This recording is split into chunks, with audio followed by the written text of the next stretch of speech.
After knocking them out of playoff contention a year ago, is it time for some revenge for Jonathan Gannon's Arizona Cardinals? Kyler Murray and company look to go 2-0 for the first time since 2021. PHNX Cardinals pregame. Brittan Golden, Johnny Venerable, Ball Brack starts now.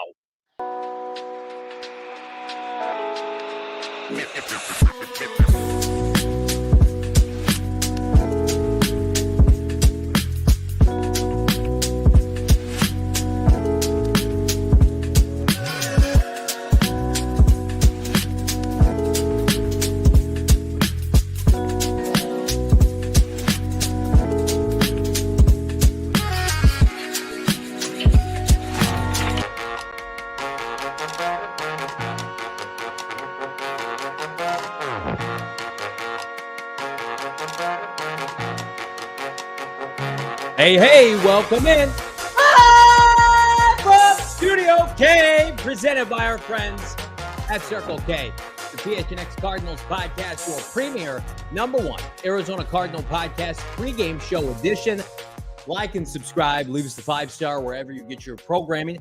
Johnny Venerable, he's the playmaker. Brittan Golden, former Arizona Cardinal wide receiver. Ball Brack from State Farm Stadium in just a couple minutes. Noah Man behind the mic. And of course, this pregame show brought to you by our friends at Gila River Resorts and Casinos. Visit playatgila.com for more details.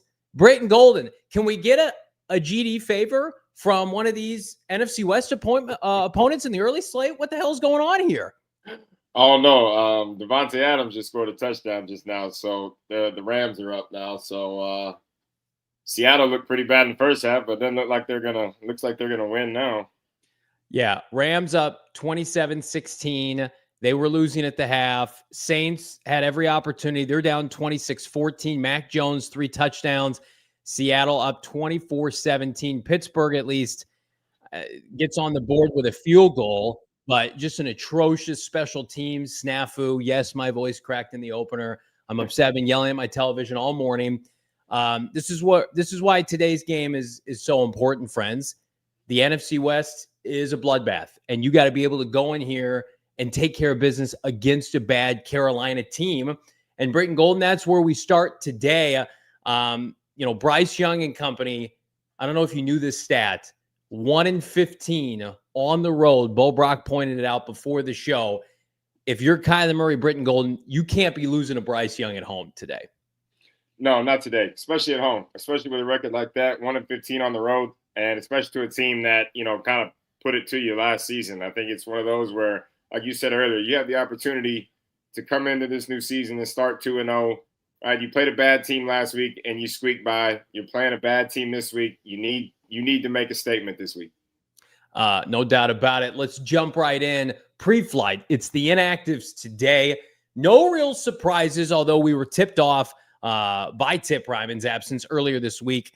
The second-year blocking tight end out of Illinois did not practice at all with a foot, and he is out officially, as is Cody Simon, the off-ball linebacker out of Ohio State, the rookie. And then, of course, Will Hernandez continues to be stashed away on the active roster as he rehabs from a torn ACL.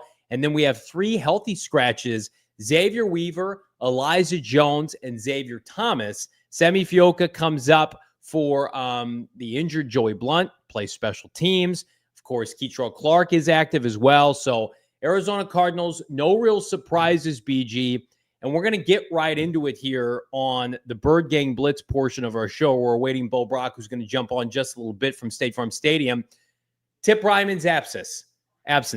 Tip Reiman is not the focal point of this offense, certainly. But we were in New Orleans last week, BG. They came out 13 personnel, led by number 87. He is out this week. I phrased it to Bo on Friday's show, BG. You watched the game last weekend. If you take away Drew Petzing's favorite toy and what Tip Reiman represents, smash mouth, 13 personnel, running the ball on second and third down, is there a possibility, even against this Saints defense, that the Cardinals passing game will flourish as a result? May it force Drew Petzing, Brittan, to go to the passing game without Tip Reiman? I think we'll find that out, between the first and second drive. We'll kind of see how they decide to use the running game. I mean, I think it's been such a focal point of their entire, regime so far of trying to run the football and establish the run that I think they're going to still attempt to do it. But at the same time, Tip Reiman's been a big part of that run game, and he does set Right. the edge really well, and he blocks really, really well. So, I mean, if you kind of have something missing there, yeah, you're probably going to be forced to have to go to a little bit more 12 personnel, maybe some 11 personnel, and get the pass game going. But I think you still need to start off the same. You still need to start off trying to establish the run, try to get Connor and Benson active and moving and push that line of scrimmage downfield. If you can do that, not only is it going to help, but it will, help the pass game itself. Well, listen, now I want to compare, and it's a week-to-week league, but Mac Jones has thrown 3 touchdowns today against the Saints defense, and the Niners are moving the ball at will, and they don't have Brock Purdy or George Kittle or Brandon Ayuk. I mean, I think a lot of people are on bated breath to see this passing game opened up, and in a weird way, the absence of Tip Reiman, it's like, okay, Drew, now you have to go, empty formation. Now you have to go 10, 11 personnel, God forbid. And you got to get Michael Wilson and Marv and Trey involved early on. I feel like last week, for whatever reason, offensive line didn't have it. Tip Reiman and company, you didn't feel good about their ability to finish downfield. The Saints were winning at the line of scrimmage on both sides, and it took a long play to Marvin Harrison Jr. down the sideline to get that offense started. Like, Brittan, I thought Marvin last week, very efficient, caught every ball but one targets-wise, and 70-plus yards, a touchdown. I think against this Panther team, I mean, Marv was good last year at home. You need him to be great today. I know James Conner. I know, Trey Benson and company. Marvin Harrison Jr. to me is the focal point, I think, to getting Kyler Murray more comfortable and this offense in general where, okay, maybe then they can't stack 8 to 9 guys in the box consistently. Well, that's key. Like the getting the pass game is what ultimately running past, they just mirror each other. Like if you have a good run game, it opens up the pass game, right? If you have a good passing game, it opens up the running game. Like you said, if you can throw the ball and move the ball downfield, I mean, you've got all sides. You've got, Benson and you've got Con. You can use them out of the backfield. You've got probably arguably the best tight end in football with Trey McBride. And you have Marvin Harrison and Michael Wilson. You've got targets, right? You've got places to throw the football. I think, if that's how you wanted to start off and just kind of establish it, like, hey, let's spread it out. Let's do it so we can get back to what we do best and run the football. I mean, it's one of those instances. I would love to see it. I mean, and you got to see a little bit of a taste. I mean, hell, we saw more balls thrown downfield last week than we did all of last season, I'm pretty sure. Yeah. So it's there. You can see that, or you can kind of tell that they're trying to, incorporate it a little bit more. It's more of a focal point, for Kyler and company. So I'm hoping that we can do that. But at the same time, right, you still, like I said earlier, the run game is going to determine so much with pushing the ball downfield. And if you line up out there and you go 12 and 13 personnel and you can't move the ball downfield, then that's what you're going to get. You're going to get people stacking the box. They're going to put an 8-man, 9-man box. They're going to play man and cover zero on the back end and say, beat me down here and see if you can do it through the air, which, in all actuality, as a former receiver, if you want to stack 8 in the box, please do. I mean, I love one-on-one coverage. Every receiver dreams of that because now it's like all I have to do is beat you. The offensive line clearly has to hold up, but all I have to do is beat the guy over me and make the play when it comes to me. Speaking of making plays, you can't allow the opposing quarterback to look like he did at the end of last year. We keep things going here on the Bird Gang Blitz. Young and winless. We're just about. We put the stat up there. 1 road win for Bryce Young's career. This is his 3rd year in the NFL. He's got double-digit road losses. If he had not been the number 1 pick, if the regime had not traded a bounty to go up and get him, he would not be the starter this year. I mean, it's double-digit losses on the road compared to 1 win, which was, I think, against Atlanta at the tail end of last year. I think this says more about Kyler Murray than Bryce Young at the end of this game today, because Kyler Murray is in a tier right now. I think most people put him in the middle of the pack, but he can elevate and he can elevate his teammates. What you cannot do is lose to this player twice in a calendar year. And again, like, he outplayed Kyler Murray in Carolina, but that game was wonky. There was a lot of penalties. The Cardinals were running on fumes. The passing game was broken. This is your home opener against a guy, Brittan, that can't play on the road. That probably is trending toward being a backup in the NFL in about 18 months. No, I agree. Like you said, the record is what speaks for itself, right? Yeah. On the road, you're 1-15, right?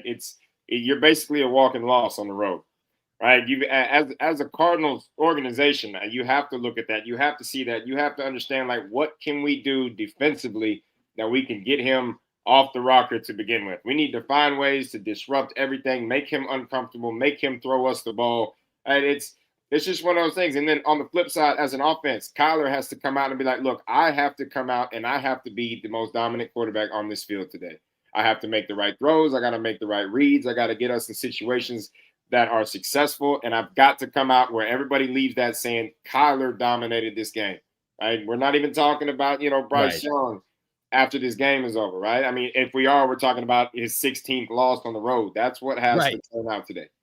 Yeah, you can't be sitting here and we're comparing the two quarterbacks and it's close. No. Yes. It can't be close because people are ready to give up in Carolina. This is kind of the nail in Bryce Young's tenure there if he doesn't get it done this season. And Kyler Murray, I thought played solid last week, could play better, had the flu, had a bug, according to JG. Okay, we've moved on past that. This is a bad Carolina team. This is a bad defense. Come out there and assert yourself and be the quarterback that we all know you can be at home. Like we saw them destroy the Jets and the Bears at State Farm Stadium last year. Like they took care of business against bad teams. And I think you have to feel enthused about their home record a year ago. 6-3. They got that back on track, BG. What they need to get back on track this week is that pass rush that they invested so heavily in this past offseason. SOS pass rush here on the Bird Gang Blitz. They gave a ton of money to guys like Sweaty J. There he is. And he had some pressures last week. They brought back Baron Browning, who did have a sack. Darius Robinson was, off the box score. Dalvin Tomlinson didn't have a tackle. Calais was, up and down. I mean, the front seven was not great. And part of that is Spencer Rattler got the ball out fast, but nobody wants to hear that, Bryce Young got the ball out fast this week. That's why the pass rush didn't get home. Like the Jaguars annihilated Bryce Young last week. He had a fumble. He had 2 picks. And we're going to talk about the secondary here in a second. But this has to be a game where 90+% Cardinal fans at State Farm Stadium, you've invested heavily in this position unit. It's not a personnel problem. Usually I'm screaming and clamoring, BG, because these players aren't any good, right? And they're overachieving. No. You have to get more out of these players. And so I expect today, they didn't hit a lot in the preseason, the pass rush to show up and have ample time to hit Bryce Young.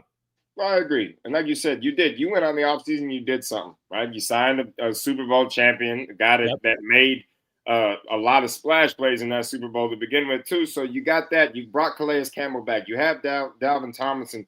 You got 2 guys that have been very successful down in the middle in the trenches in this league for 10, 15, Calais is 15, 16, 17 years. So you've got everything. You have the second year player Robinson. Like you've got what you need on that defensive line. You did what you needed to do in the offseason, and you tried to find pass rush. You brought pass rushers in. Now you got to make the plays, right? Yeah. We signed you. We paid you the money. You got to go make the play. Like this is it. No more. Like you had your 4th preseason game, week 1, AKA. You got it out of the way. Right now it's time to show up, and that's offensively, defensively, but especially this pass rush. If the pass rush can get back there and create havoc early, force him off the spot, make him make bad decisions, right? Just be around. Like he's not a tall guy either, right? Just kind of just shrink that pocket on him and force him into bad decisions. I think you can have a very successful day. Yeah, agreed. I think you force him into some early takeaways and turnovers, and he thinks about that the entire game. Here's what you can't do.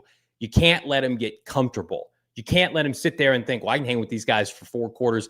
That would be a mistake. And hoping he makes mistakes is this youth and budding secondary, including our guy, Will Johnson. Will Johnson here, Sub-Zero, Act 2. Last week, should have been the Defensive Rookie of the Week. He's the highest graded rookie DB for Pro Football Focus. He's the 2nd highest rated cover corner in the NFL. He had an interception taken away. He lit up Chris Olave as we bring on Bo Brock from State Farm Stadium. And Bo, we talked about it all week. We talked about the impact of one Will Johnson.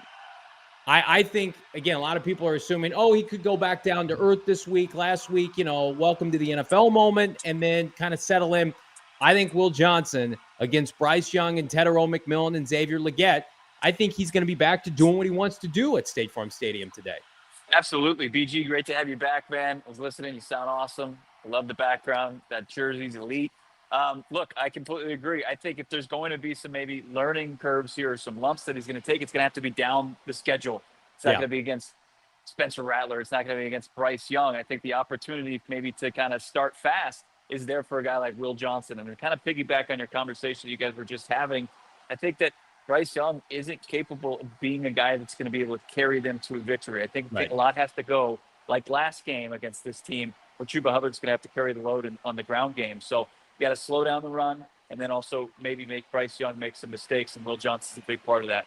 BG, what'd you see from the second rounder out of Michigan? I mean, we saw training camp, looks like a special player. Did it look that way to you?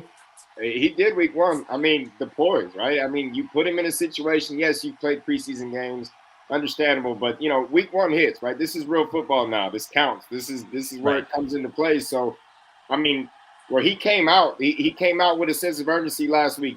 That hit on Chris Olave, I mean, it just kind of said, hey, like, it was the opposite of like a welcome to the NFL moment. Usually you're the one getting hit, but he just kind of came in here and was like, hey, I'm here. Like, I'm trying to make a name for myself. I'm trying to establish myself. He was great in coverage. He had no issues back there. I mean, he looked like he's been in this league already for 3-4, years. Like, he's already a veteran. So I think for him, it's just maintaining, right? I mean, you always want to get better. I always want to climb. There's always things you can do better, but he just needs to maintain, kind of that headspace and don't get ahead of yourself. Don't fall backwards. Just keep playing this game because he's built for it. Like we said in the preseason, special player, one of those that can legitimately be, the next type of Patrick Peterson, which this team has been looking for years, right? Since he's been gone, right? So it's kind of like if he can maintain this and keep going to where he's going, you've got you in the elite corner. Spencer Rattler just threw his third touchdown of the game. The New Orleans Saints have pulled within 5. The other two teams are toast. The Rams and Hawks en route to dubs. Seattle just taking advantages of a poorly played second half by Pittsburgh. So we're going to be following that as we continue on here. Bo, we touched on it a little bit earlier in the segment. Jonathan Gannon has an opportunity to go 2-0 to begin this season for the first time in 5 years for a Cardinal coach. Cliff Kingsbury did it in 2021. We remember how that season went and finished specifically. How significant is it, albeit against some subpar opponents in the NFC South, to start stacking dubs early in the season after starting 1-3 each of his first 2 years? Yeah, what you just said. You have to stack wins at this point in the season and also help yourself go against, live reps. Right. And really kind of get yourself in a good place offensively, defensively when the schedule does get a little tougher down the stretch here. But like this opportunity here to go 2-0, you never discount that. You take it, 10 times out of 10, 100 times out of 100. Like you just take care of business, and they've done that so far against sub 500 teams. Last year they did it 4 times, average margin of victory over 20. So you're looking for a similar performance, like against the Bears last year, against the Jets last year, against the Patriots. You got that kind of feeling here. You can't have a letdown. I'm not let down by this. Cam Scatterbo, first career rushing touchdown. You love to see that. Love the people people are throwing shade at former producer Damon Dog that Scat has more career touchdowns than Tedero McMillan. We have to keep that streak going today. I will put 100% ownership on Will Johnson to keep that going, but the Scat man, we love to see that. Bo Brock, yes, absolutely. I'm a sick man. We talked about this earlier, Bo. I want to get your opinion on it. I'm going to pull this back up here. This is Young and winless. He's got 1 road win. This Bryce Young. I don't want to jump to conclusions here. How damning of a loss would this be for Kyler Murray losing to Bryce Young, not only who is allergic to road wins, but to lose to Bryce Young twice in, I think, less than, 6-7 months? 8 months? Yeah. Look, after an underwhelming, first game of the season and how things ended last year, it would make you question everything that you feel to be true. Right. Like this, what they did in the offseason, and is that all for naught? You know, I know it's early in the season, but it would be a tough blow to take if you gave this guy, if you let him double up on his road wins career. It's just it's not one of those things that I think Jonathan Gannon, Nick Rawlis, Drew Petzing are all understand. You know how tough a loss would you take to be able to take for this team if they were able to fall to a Carolina team that just didn't. They looked rudderless week 1, and they didn't look much better through December, and they were praised for that. It's just you got to have a reality check for Carolina fans. Brittan, what is it about the Panthers? Why can't the Cardinals beat them? They've lost 7 of 8 to this franchise. You were part of that. 3 of them. I lost them 3 times. Oh, my goodness. You lost to them the 2014 postseason, the 2015 postseason, Cam Newton. Regular season. Oh, my. What's the deal with why is this a problem? I mean, back then they had an elite Cam Newton. Yeah. They had actual they had He's real not walking through those football doors. players back. They had, I mean, you had Luke Kuechly, you had Thomas Davis, Ted Ginn was out there going crazy. Like they had a squad back then. As of last year, I can't speak for the Cardinals last season. Yeah. They didn't really have much going for them, but it was just I mean, those days, it was just they were a good football team. Not that we weren't. We were a great football. Especially 2015 is probably one of the best Cardinal seasons that's ever, been around. And yes. we made mistakes. They didn't make mistakes, and it was just when you got 2 good teams, you're in the NFC Championship at that point. When 2 good teams are going on, it's literally whoever makes the mistakes usually ends up losing the football game. And we made the mistakes and they didn't. I mean, last year, watching this Cardinals team play now, there's, all season long we saw lackadaisical play. We saw, you win against a mediocre team, they played good. You win against somebody, efficient, they didn't play well. And then you had games like they played Carolina last year where you're going against a subpar team and you're playing worse than that. So it's just I really don't think it has anything to do with Carolina. I think it just has to do with players executing plays, right? And it's part of the game.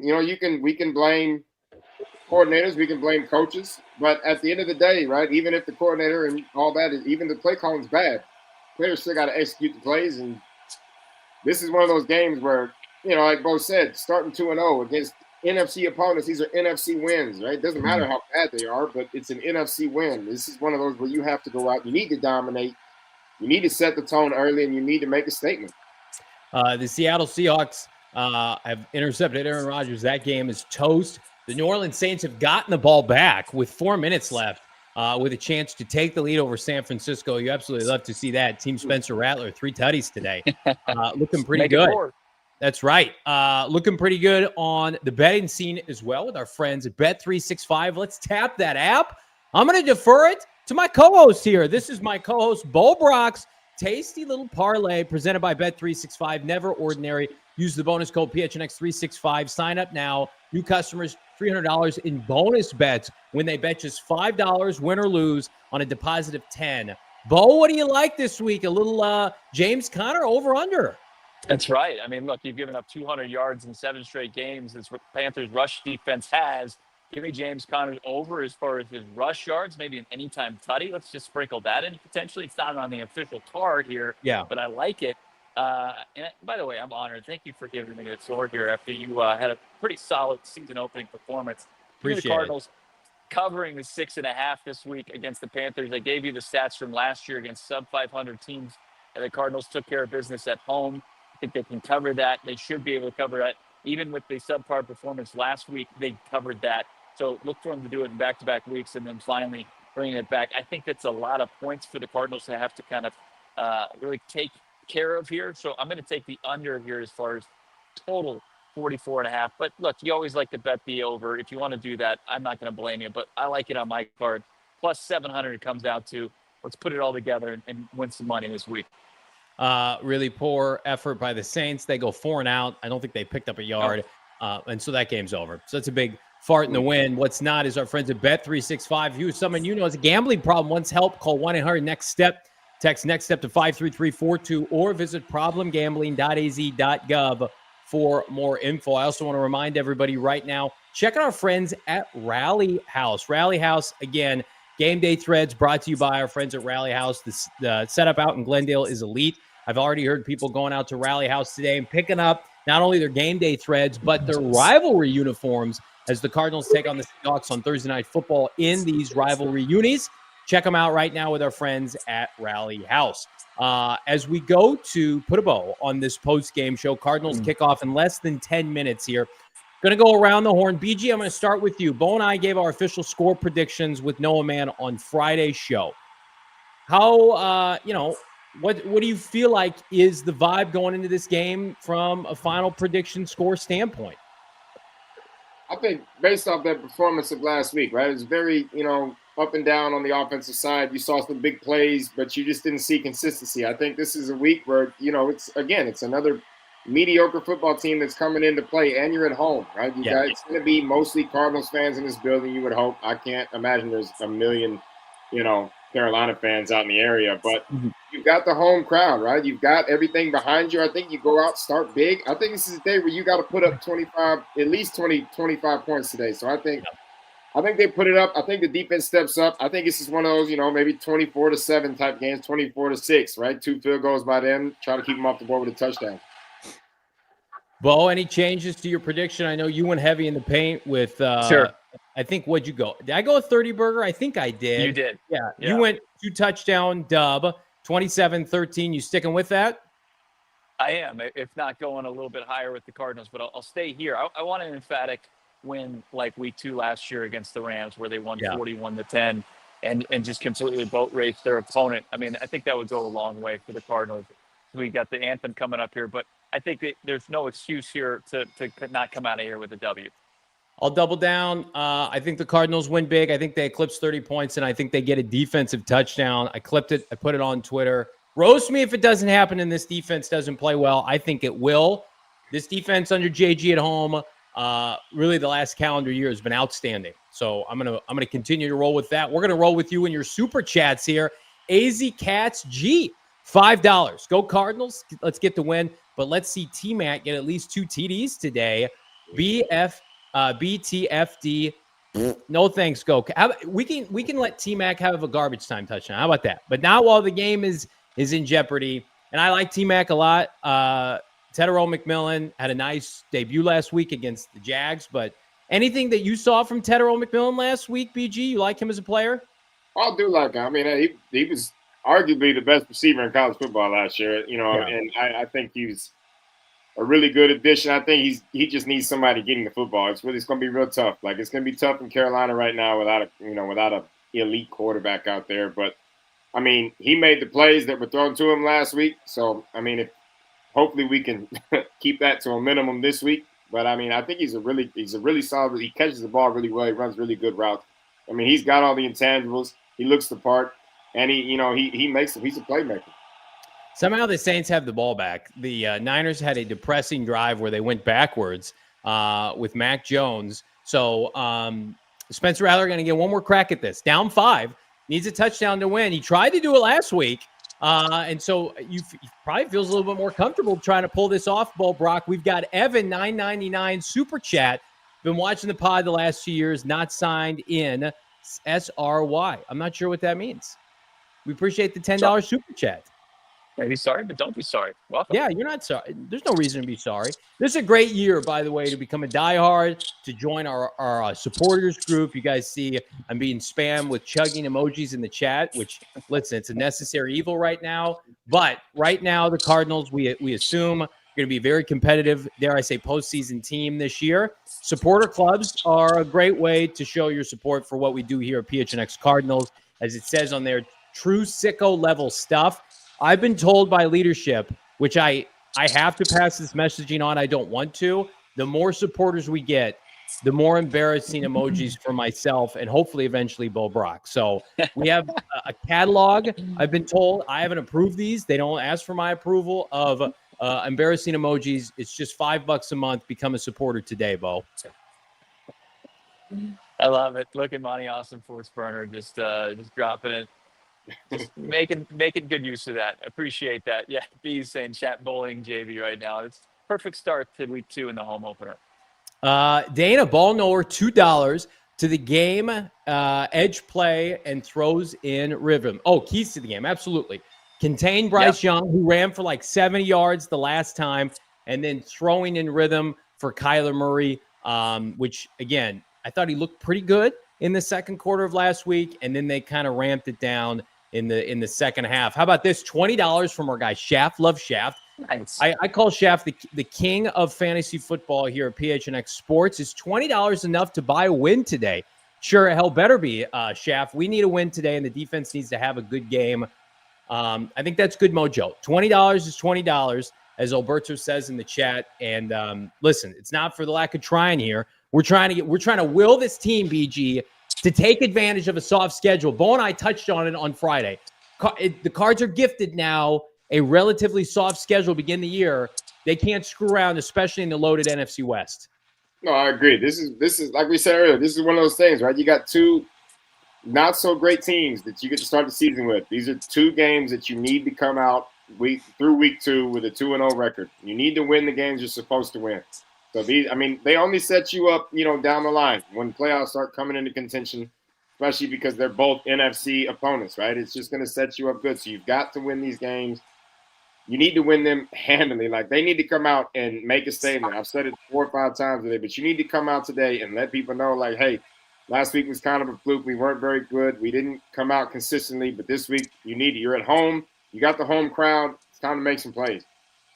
Absolutely. We're making plays here with our friends in the chat. Monty Ossenfort's burner. My bad, JV. I love these. Chug emoji, chug emoji. Never apologize. Listen, we're not afraid to make fun of ourselves here. The PHNX Cardinals. Somehow it happens to me more often than Bo Brack. And it looks like, Bo, are you going with the deep V today? Going with the deep V-neck as you're walking around the stadium? Negative. It's just unbutton once. How dare you? Well, that button could get lower on the post-game show. We'll see if the Arizona Cardinals can pull it out. We appreciate everybody. Hammer the like button. We're back. BG, myself, the start of halftime. And then, of course, our robust post-game show. Player of the games, counting cards. Bo Brock's back. Subscribe to PHNX Sports. Big thanks to everybody. We'll see you at the half. We all silly like the mayor.